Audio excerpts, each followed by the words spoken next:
En la presencia del Señor con gratitud y alza tu voz.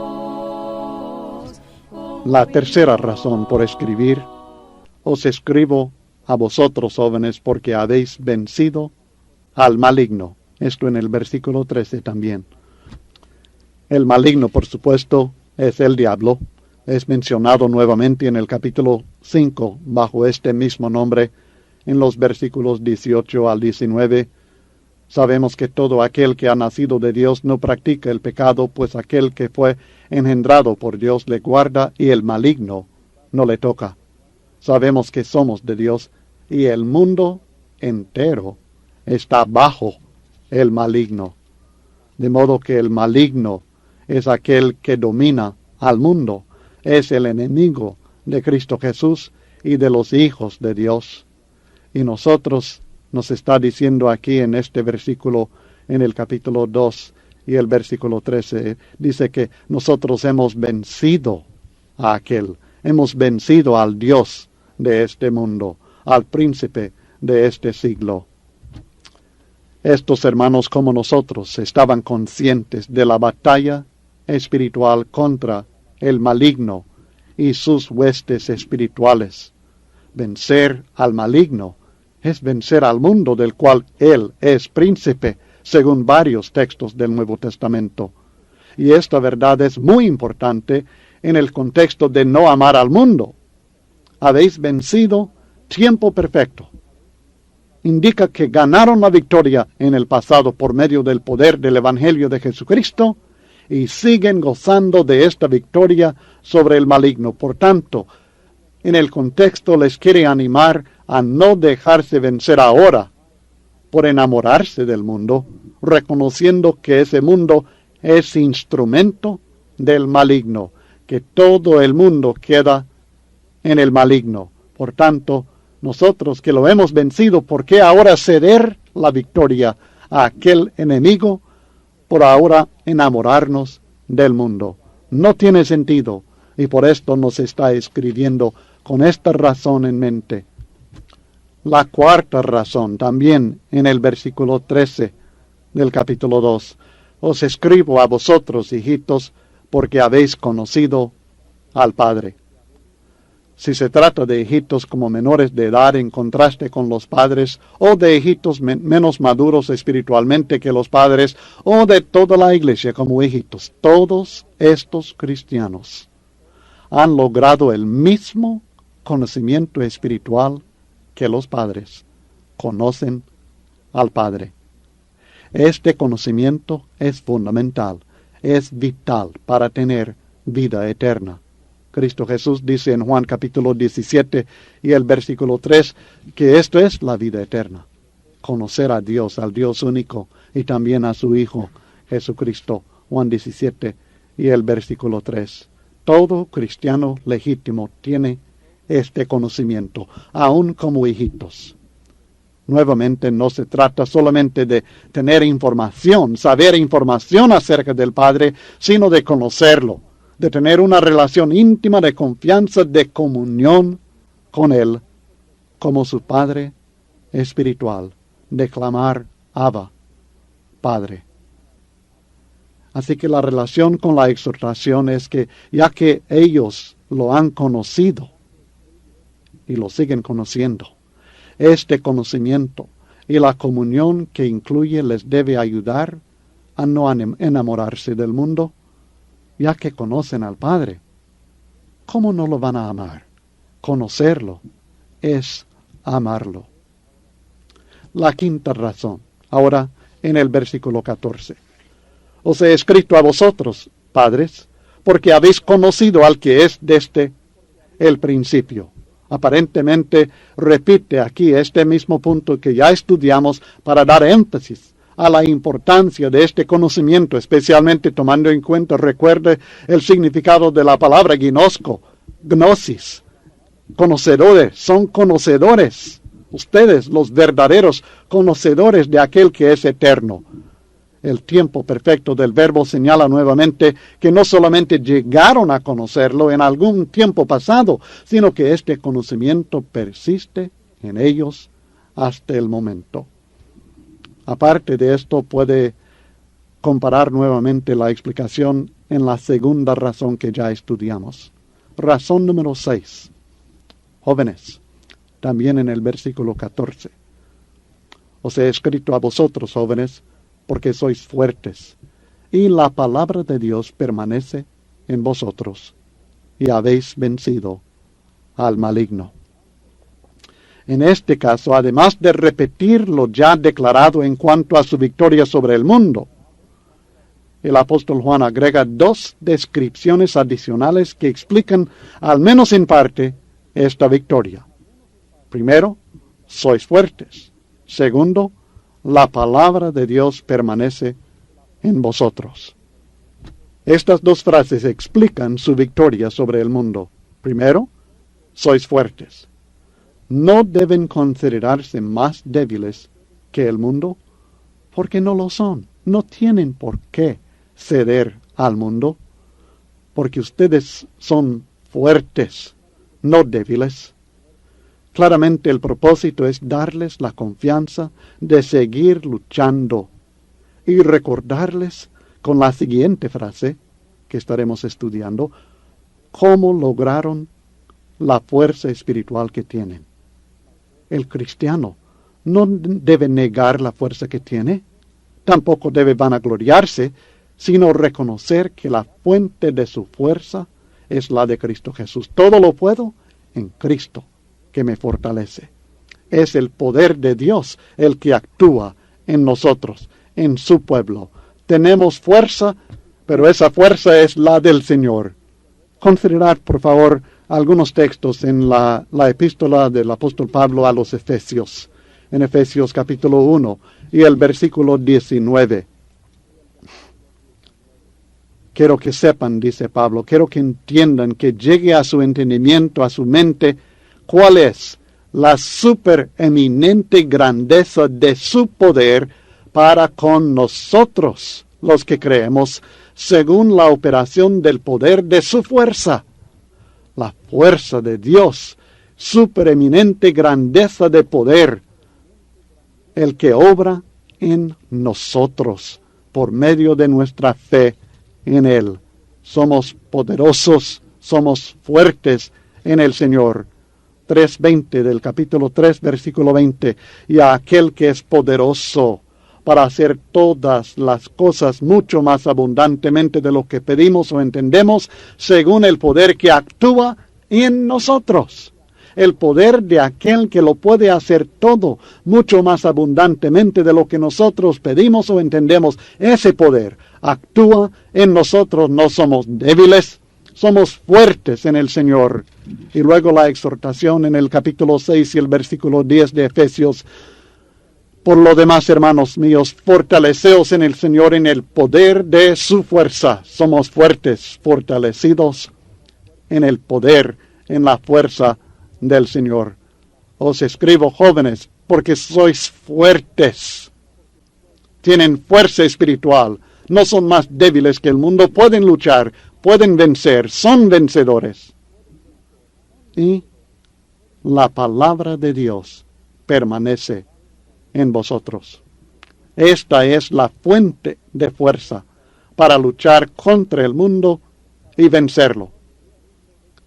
La palabra de Dios es la base de nuestra fe, y la fe es nuestra victoria sobre el mundo, según 1 Juan capítulo 5. La fe en la palabra de Dios es la que nos ayuda a superar, a vencer al mundo. La palabra de Dios es la base de nuestro entendimiento de la verdad, nuestro conocimiento de la verdad que nos ayuda a resistir el engaño del pecado que ofrece el mundo. No solamente conocieron la palabra de Dios, sino que esta palabra dice permanece en ellos. La influencia de la verdad en sus pensamientos, sus convicciones, sus actitudes y sus acciones persiste. La palabra de Dios permanece en vosotros, y este es el instrumento que el Espíritu Santo emplea para fortalecernos a nosotros. La espada del Espíritu, Efesios 6:17.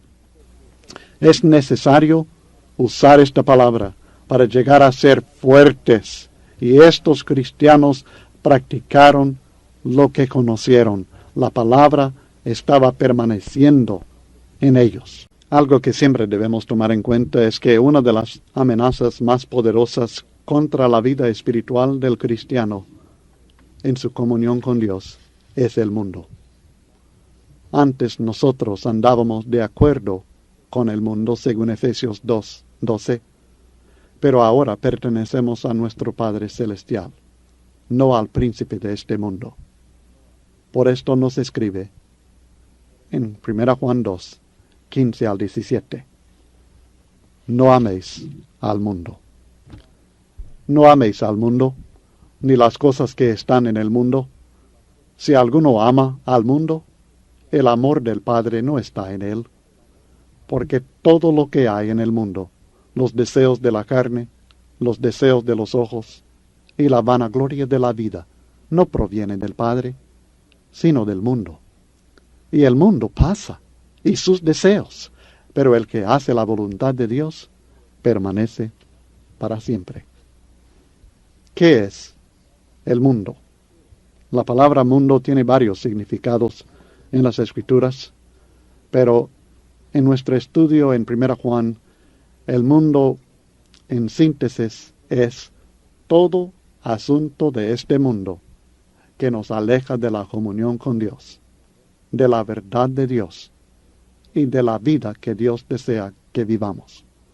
Sea lo que sea que haya en este mundo, que nos aparta un poco de compartir nuestra vida con Dios y de compartir la vida de Dios.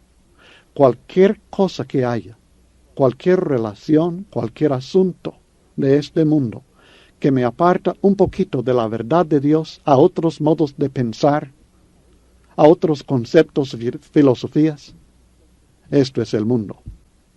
Cualquier asunto en esta vida que me aparta un poco de la vida que Dios desea que yo viva, esto es el mundo, que yo no debo amar.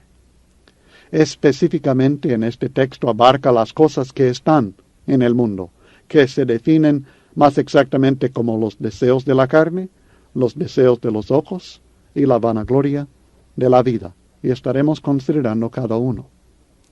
La palabra traducida mundo es la palabra griega cosmos, que usted reconocerá sin duda. También en español tenemos cosmos, el cosmos. Y se aplica en varios textos del Nuevo Testamento con referencia al cosmos, al universo material que fue creado por Dios. En este sentido, el mundo en sí no es malo, no es contrario a Dios, no es enemigo del cristiano.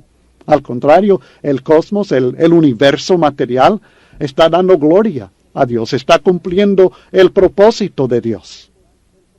Los cielos, los astros, dan gloria a nuestro Dios. Es algo ordenado por Dios mismo, creado por Dios, y puesto aquí para que nosotros vivamos encima de este globo, encima de este cosmos, de este mundo material.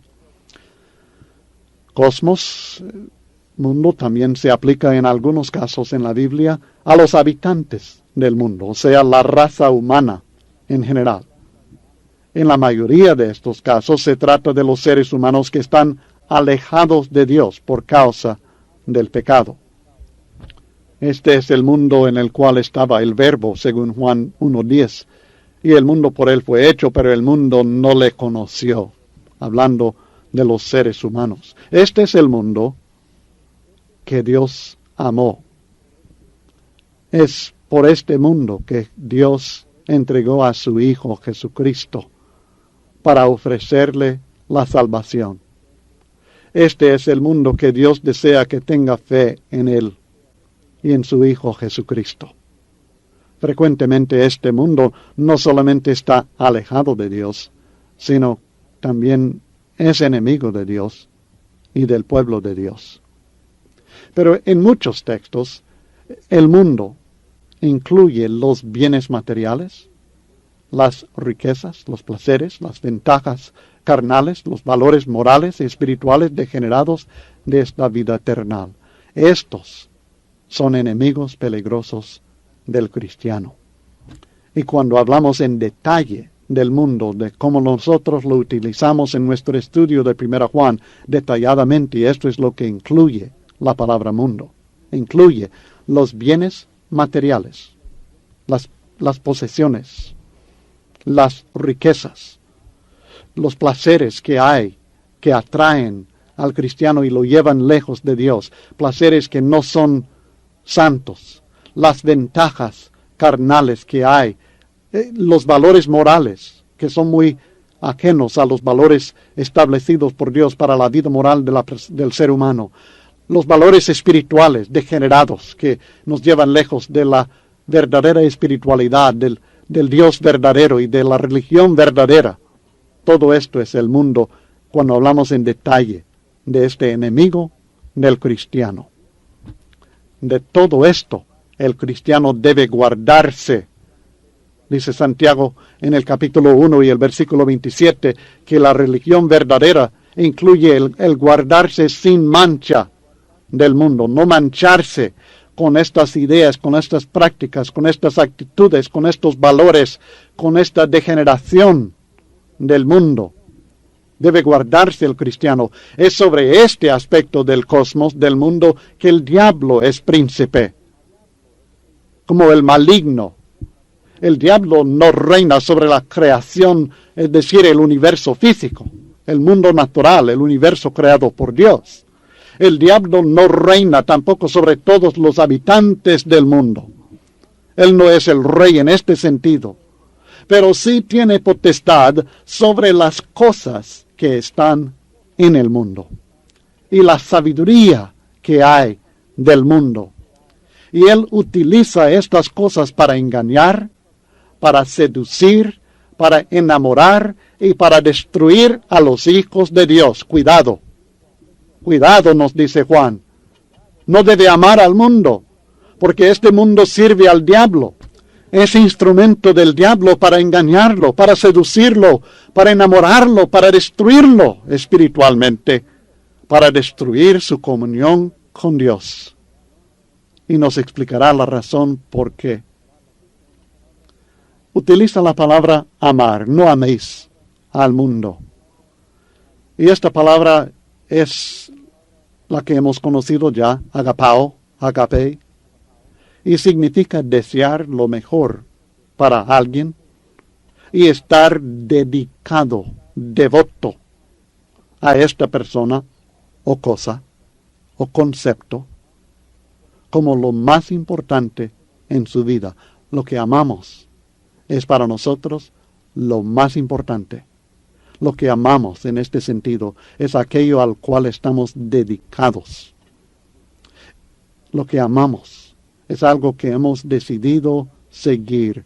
Hemos escogido una relación íntima con alguien, con algo, en este caso con el mundo. Es el amor de la voluntad. Es rendir la voluntad de uno a otro. Si yo le amo de veras a Dios, he rendido mi voluntad a Él. Yo deseo lo que Él desea.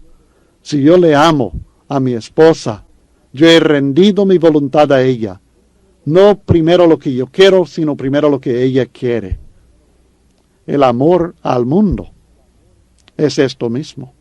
Es rendir nuestra voluntad a Él. El amor al mundo se manifiesta cuando el cristiano busca una relación íntima con el mundo, cuando está dispuesto a sujetar su voluntad y su vida a lo que el mundo desea, o en otras palabras, a lo que el príncipe de este mundo desea, o sea, lo que el diablo desea. Nadie piensa así, pero esto es lo que está sucediendo cuando amamos al mundo. Nadie dirá, oh, yo amo al diablo, yo quiero hacer lo que el diablo quiere. No, pero cuando amamos al mundo, esto es lo que sucederá. Por el engaño, por la seducción, nos destruirá espiritualmente.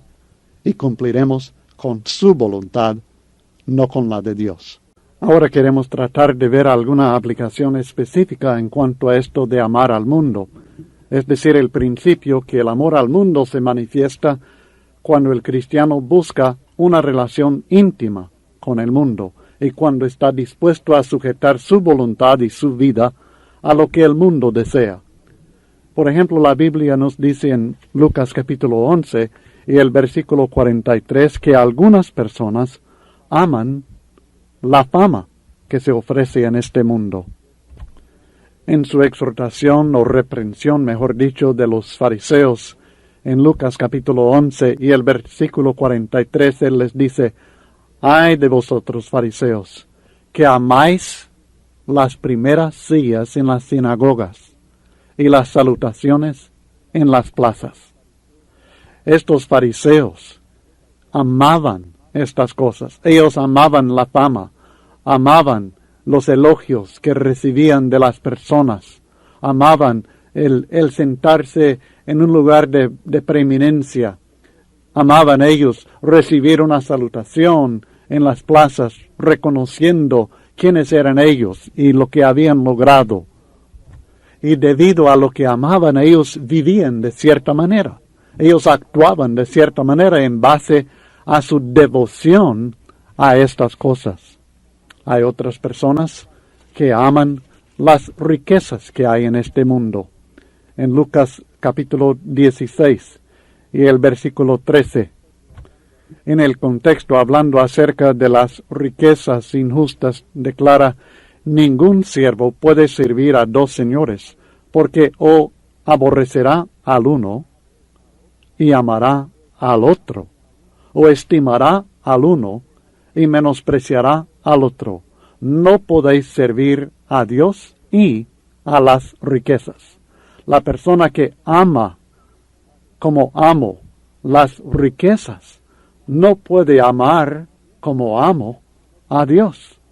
No puede amar como debe a su Dios si ama a las riquezas, porque amará al uno y al otro aborrecerá. Así que esto es lo que sucede cuando la persona dedica su vida a las riquezas, cuando esto afecta su forma de vivir, busca una relación con el mundo, con las riquezas del mundo, sujeta su voluntad, sujeta su vida, sujeta su tiempo, sujeta su corazón a las riquezas de esta vida. Los individuos que no creyeron en Jesucristo, según Juan capítulo 3 y el versículo 19, se identifican como aquellos que aman las tinieblas. Ahora, las tinieblas se refiere casi a lo mismo que el mundo, se refiere a la maldad, se refiere a la mente entenebrecida de aquellos que hacen lo que ellos desean, en vez de hacer lo que Dios desea. Es el opuesto de la luz. Recordará que hemos ya estado estudiando aquí en 1 Juan. Los que practican la verdad, en cambio, los que practican el error, la mentira, el engaño. Los que practican la verdad son los que andan en luz y los demás son los que andan en tinieblas. Hay personas que aman las tinieblas, están muy contentos, muy cómodos, muy satisfechos con las tinieblas, se entregan a ellas. Personas que creyeron en Jesucristo, pero no se identificaron con Él, no lo confesaban, no se identificaron con Jesucristo por medio de la confesión de su fe, se describen como aquellos que amaron más la gloria, la honra que proviene de los hombres que la que proviene de Dios. Juan capítulo 12 y el versículo 43. Y debido a que amaron más la gloria de los hombres, ellos no confesaron a Jesucristo. Ellos no vivieron conforme a las enseñanzas que creyeron, pero no creyeron de corazón, porque no obedecieron por causa del temor, porque amaban más la gloria de los hombres que la gloria que es de Dios. El cristiano llamado Demas, mencionado en 2 Timoteo capítulo 4 y el versículo 10, desamparó a Pablo, amando este mundo. El amor al mundo hizo que él fuera desleal a Pablo cuando él tenía necesidad de él. E hizo que fuera desleal a Dios, por supuesto, también, y al pueblo de Dios, al camino de Dios, por el amor al mundo. No sabemos exactamente lo que había en el mundo que lo atraía a Demas, pero hay muchas cosas que atraen. Y algunas de estas cosas que hemos venido ya estudiando son las que fueron tropiezo para Demas, porque él amaba al mundo. El que ama al mundo no puede amar al Padre. Algunos falsos maestros del primer siglo tenían el mismo espíritu que el profeta Balaam en el tiempo del Antiguo Testamento, ya que él amó el premio de la maldad. Segunda Pedro capítulo 2 y el versículo 15. Amó el premio, el beneficio que vino por medio de no decir, de no actuar conforme a lo que Dios le había ordenado, y como consecuencia hizo que cayera el pueblo de Dios en pecado, y fue premiado. Hay premio, hay beneficios que uno recibe cuando se entrega al mundo. Y el que ama a estos beneficios, esto es lo que desea de corazón, esto es lo que quiere en su vida, entonces se entregará también al mundo y a la maldad del mundo.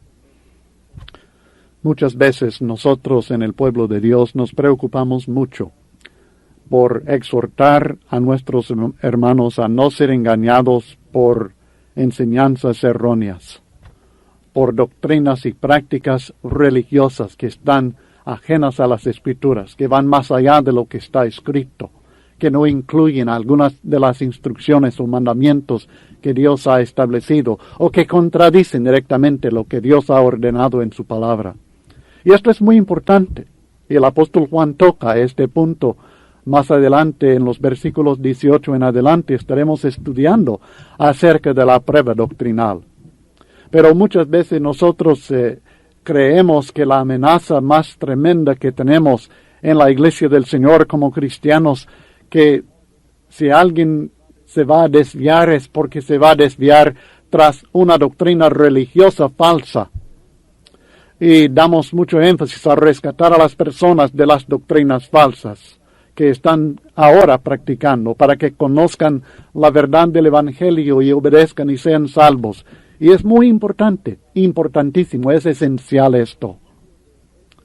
Pero en medio de este énfasis, en el aspecto doctrinal de andar en luz, nosotros muchas veces no tomamos en cuenta que la realidad es que la mayoría de los cristianos que no son fieles hoy día, de los que obedecieron a Cristo, fueron bautizados en el Señor, añadidos por el Señor a su pueblo, a la familia de Dios. La mayoría que no son fieles no es por causa de una religión falsa, es por causa del amor al mundo, es por causa del desánimo, por causa de lo que ofrece el mundo que los atrae, es por causa de los deseos de la carne, los deseos de los ojos o la vanagloria de la vida, que se han entregado a ello, y su corazón nunca se purgó de ese amor al mundo, y como consecuencia el amor del Padre no tuvo cabida en ellos. Así que este peligro es de veras algo que azota al pueblo de Dios, el de amar al mundo. Ese peligro azota al pueblo de Dios, destruye la fe de cristianos y la devoción que pertenece a Dios, el amor que a Dios nuestro Padre, nuestro Salvador, a Él le pertenece ese amor. Pero muchos cristianos se dejan engañar por lo que ofrece el mundo, se enamoran del mundo. ¿Cómo puede el cristiano eliminar del corazón el amor al mundo? Entonces viene a ser una pregunta muy importante. ¿Cómo podemos nosotros eliminar este amor al mundo del corazón? Porque la mayoría, si no todos nosotros, cuando llegamos a Cristo Jesús, venimos a Él amando al mundo, de una forma u otra. Y muchos de nosotros todavía amamos al mundo. Y necesitamos eliminar esto, purgar esto de nuestro corazón. ¿Cómo podemos hacerlo?